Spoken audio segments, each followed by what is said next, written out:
I am out at the Harchie School Forest. This is a really tricky one. This is very small little black dots in the snow. This is a phenomenon that happens at this time of year when the snow is melting, it gets above freezing, and it's sunny, and it's near some open spots. If you've been watching these little black dots closely, you see that some of them move and some of them disappear. Oh, there goes some. Yes, it's happening. These are little bugs called snow fleas, and they're not fleas. They're called springtails, a very primitive little bug, and they live in the debris on the ground, but when it gets warm like this, they come out on top of the snow.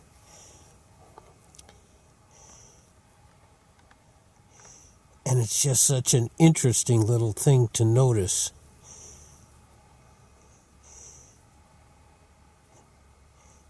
Sometimes there's a lot of little debris on the ground anyway, and it looks like snow fleas, but it's really just debris. But here you can see some of them moving and some of them jumping.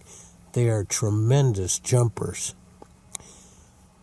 This is another good reason why not to eat the snow, because you might be eating some of these little snow fleas. Oh, this is so cool. There's lots of them moving here. The real tiny black spots, not the bigger debris spots.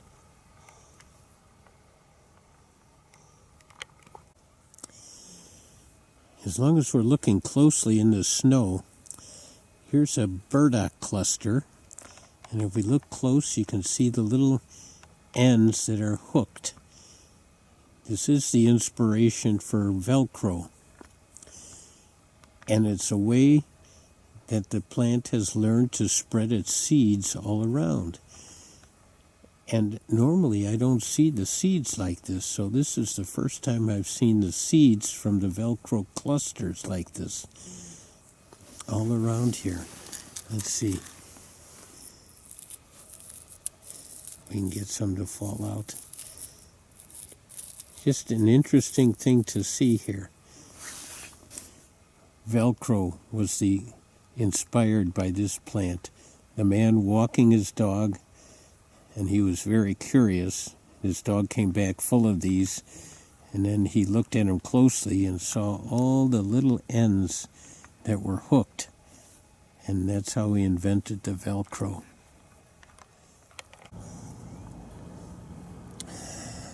The snow is melting. This is Popple Nature Center now. This is the area of the vernal pond.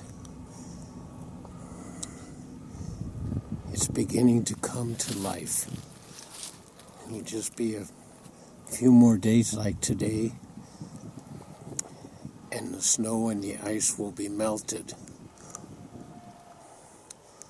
And the vernal pond will start taking shape with its life, with its spring, early pond life. Spring peepers will begin laying their eggs and begin peeping. The microscopic life in the water will begin. Water fleas, little cyclops, little maybe fairy shrimp. All kinds of life will happen in this pond in just a short time. As the snow is melting, one can see the remains of trails that were under the snow by the little mice or the voles. Not the moles, the voles, or shrews. probably little mice out here. We are back further in the woods. And just on the border of the woods is a wetland out there. And in just a few weeks it will be loud here with the sound of the bigger frogs. The spring peepers come first, but then the leopard frogs and the green frogs.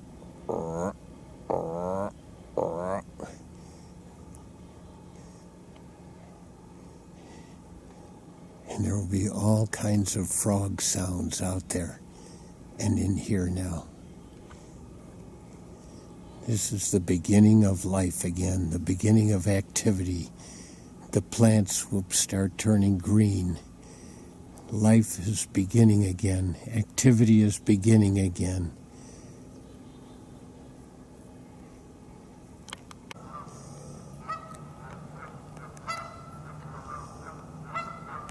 The sound of geese.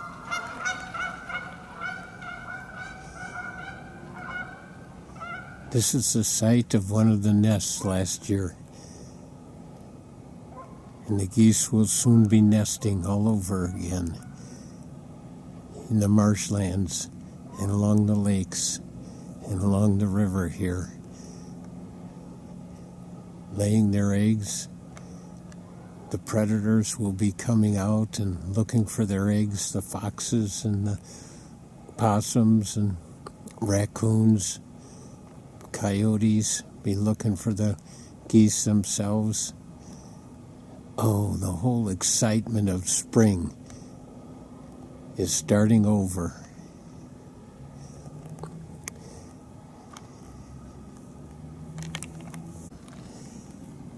The geese have been walking here on the trail, and at some point during the summer, the geese seem to become pests. There's so many, and they leave so much scat around.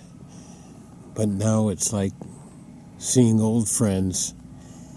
And early this morning, I could hear the sound of the cranes also, and they are definitely like old friends coming back from their winter hideaways down south, Aransas National Wildlife Refuge and other places down south. I'm here where Hay Creek comes into the Baraboo River. Hay Creek is very high, and it's flowing slowly now because the river is so high. There's good news and bad news about this. The meltwater goes into the rivers, goes into the creeks first, the little streams, then the bigger creeks, then places like Hay Creek, and then Baraboo River, then the Wisconsin River, and eventually the Mississippi River. So nobody wants big floods. Devastating floods. That's the bad news. That if it happens too fast, all those streams swell and then the big rivers overflow their banks devastatingly. The good news is that it needs to happen in some places. Like the lowlands in the Mississippi, they thrive on the sediment that overflows into the fields. But over the years, people who thought they were going to control nature built levees, and that made the Mississippi run faster because it was narrower. So they're trying to rectify that now, because when it was faster and narrower, it would breach the levees and then devastate the towns, flood into the towns. There was nowhere for the floodwaters to go. But now they're trying to move the levees back to give the river a place to go, and taking the levees out some places where the floodwaters need to go to replenish the nutrients in the soil in the lowlands down there. So hopefully we won't get another of our 500-year floods that happen every 10 years here. that the snow will melt slowly and go over the banks where it needs to go over, down south in the Mississippi lowlands and the marshes down there, before it gets down to St. Louis. Not St. Louis, I mean New Orleans. Here are some more of the unique trails under the ice. And you can kind of see the little thin ice on top here yet. Oh, it's so fragile. Trails all over the ice. What a great opportunity time to see this networking of trails under the ice.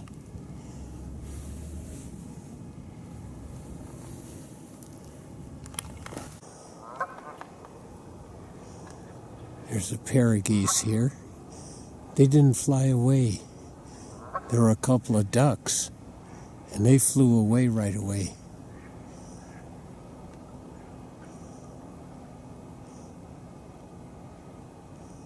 They're pairing up, maybe looking for a place to nest.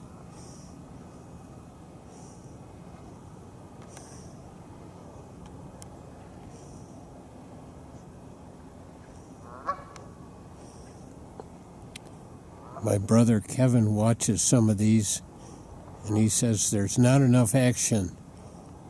Okay, so here's some action. Real geese.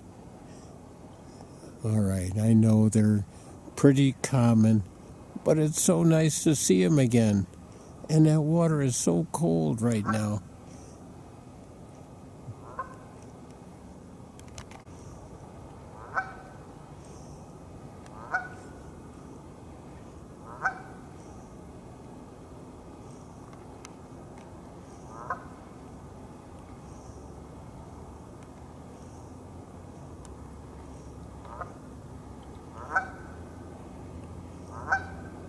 They are the survivors.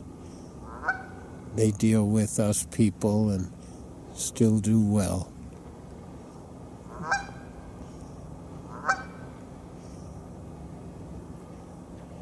And that's the male, the noisy one. We've been looking at the trails in the snow that were under the snow.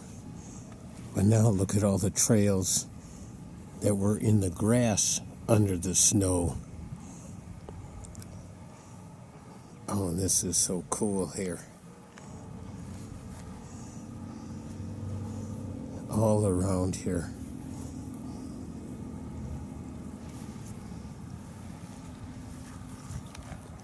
Life under the snow. That's what this is about here.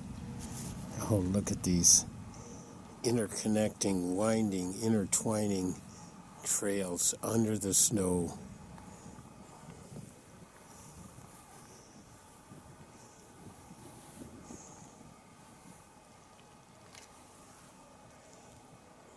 Animals are able to survive.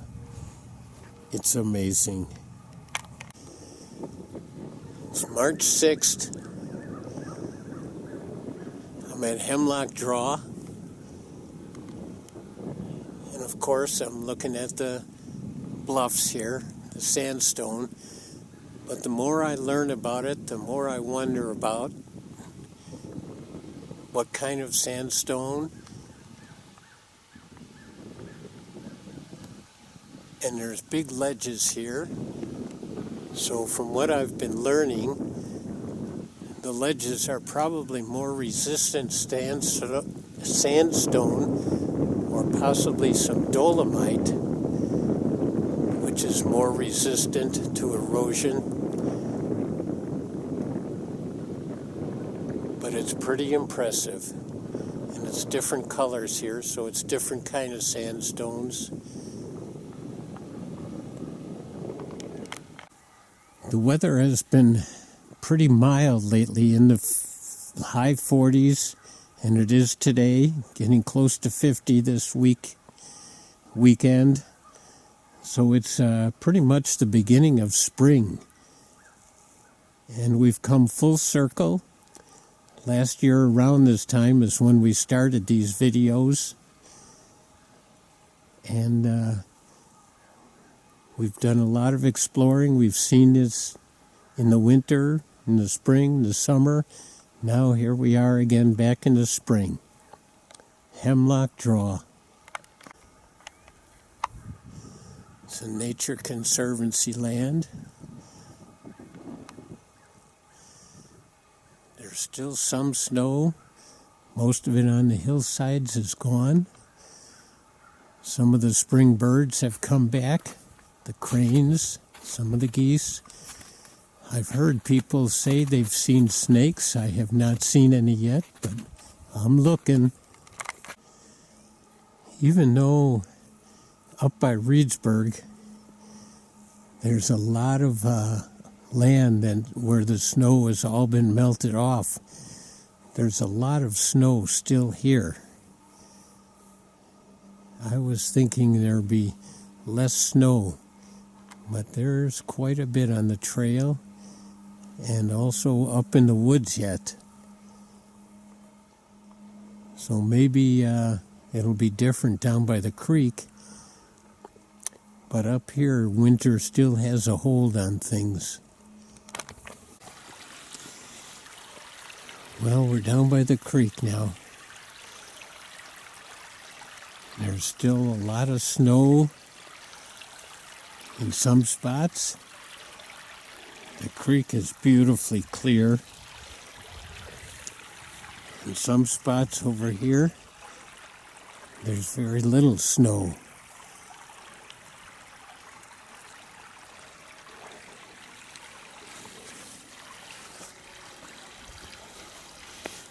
I've got my water shoes on, and the water is quite cold, as you can imagine.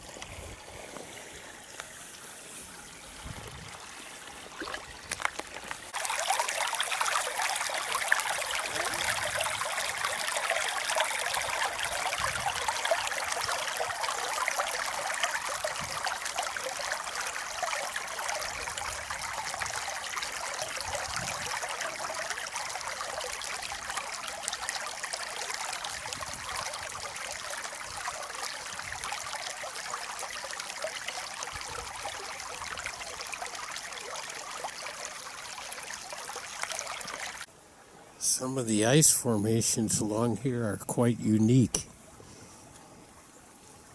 in this melting time.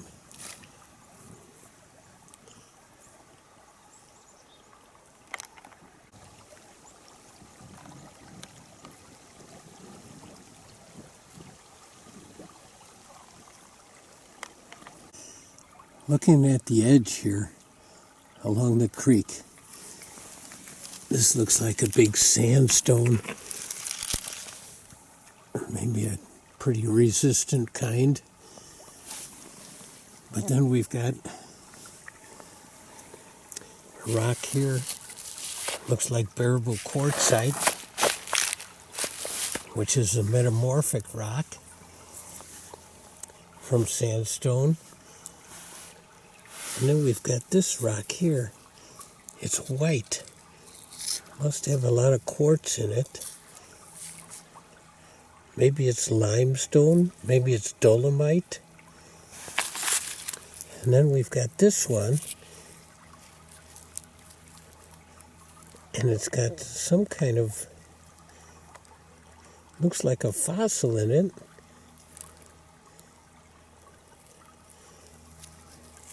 Maybe again it's maybe a limestone. Maybe a sandstone. There's so much to learn about rocks.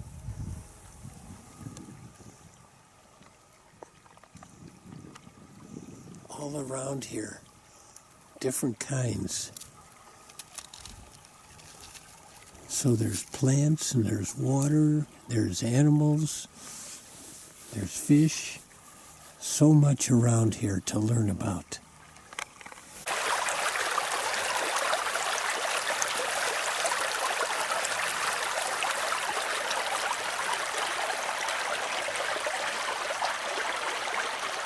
More snowy along this area here.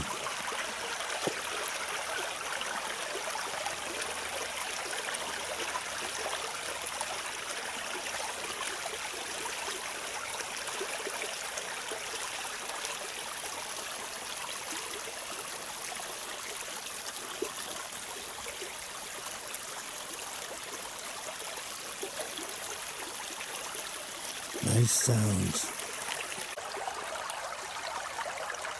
The first live thing I see here, well, actually I saw a fish in the water. First land live thing I see, a spider.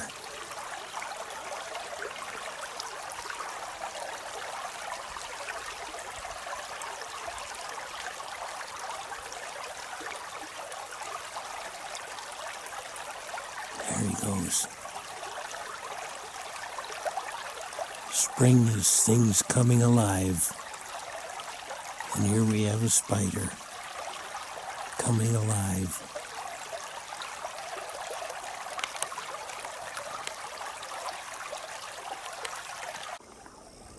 The trail along Hemlock crosses the creek several times. And here you can see there's lots of footprints. But also, it is running quickly. So I know this creek is shallow, and there's lots of footprints here, but it's also running quickly underneath here. But I'm crossing it. I got my water shoes on. Well, I think this is something interesting here. We've got a steep hill, and then we've got snow that looks like it's just not laid down, like it was maybe a minor avalanche here. And it's quite deep right where I'm standing, much deeper than around the other area. So I think this was a very small example of what can happen with an avalanche with snow.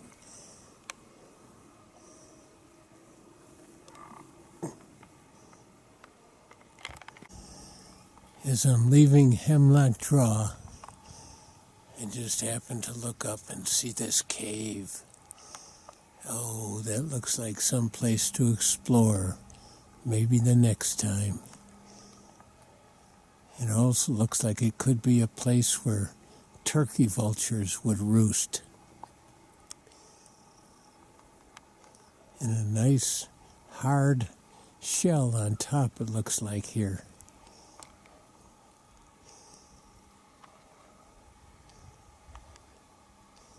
Okay, bye for now, Hemlock Draw. After leaving the draw, I stopped along the highway to see where the creek, and I'm guessing it's a branch of Honey Creek, goes under the highway, and just happened to see a little skeleton here. Rib cage, vertebrae. I'm guessing it was a deer. I just cannot resist a little waterfall. The sights, the sounds of them, all the different layers the water goes over. This dam seems to have a nice curve to it. I don't know if it's a natural one from debris. Looks like a lot of debris here forming it. The water is backed up in 2 directions here.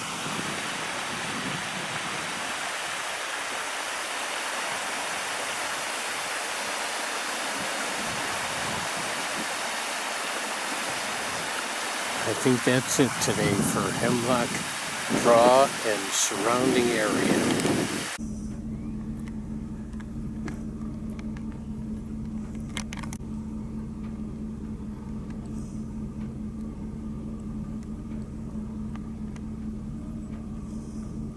Just traveling along the road now.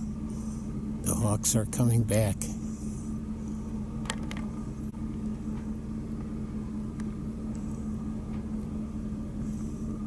Oh, it's a great sight to see these big birds. There are 2 of them here today, so they must be getting ready to nest.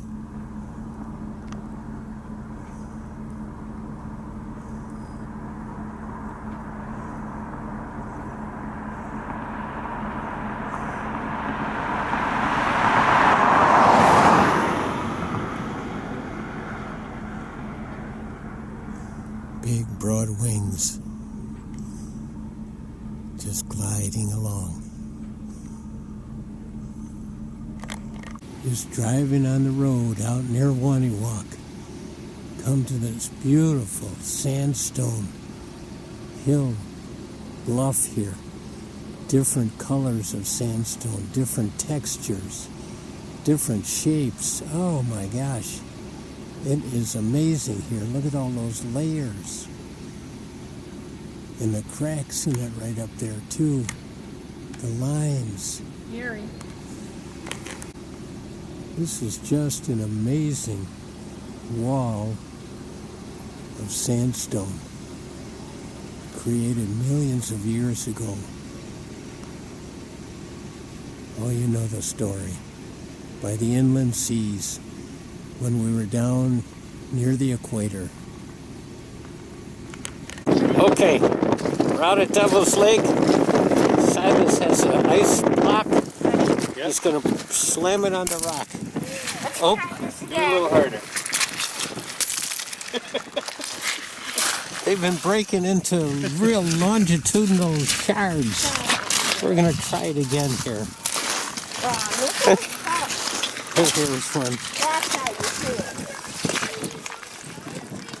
Alright, try this one. Okay. Here we go. Jason's got a big one here. Whoa, look at that. How it breaks in all those little longitudinal pieces. Pretty cool ice right now at this stage.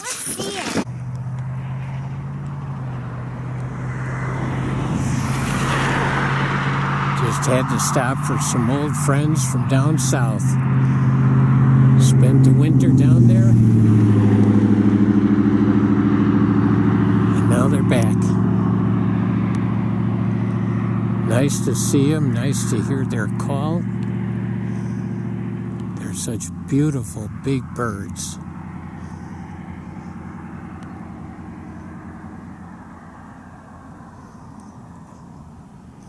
I hope for them that we don't get any big snowstorms.